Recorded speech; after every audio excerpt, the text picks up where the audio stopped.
Debian versus Opensuse. Which one should you be using? Hey guys, in this video I'm going to break down Debian and Opensuse, two solid Linux distros with different styles, so you can pick the one that actually fits your needs. Let's start with Debian. It's one of the oldest and most stable distros out there, the base for Ubuntu and tons of other Linux systems. Great if you want something rock-solid, lightweight, and fully customizable. Perfect for servers or people who like control without flashy extras. Now let's talk about Opensuse.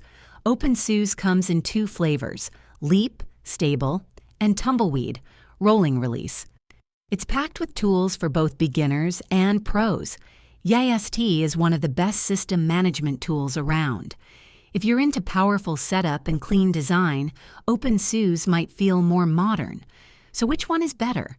If you value rock-solid stability, a huge software library, and you're okay with older versions, go with Debian.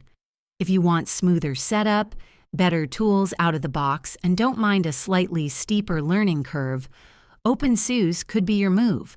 Both are awesome, just built for different kinds of users. Let me know in the comments which one you use. And if you found this helpful, hit like and subscribe. See you next time.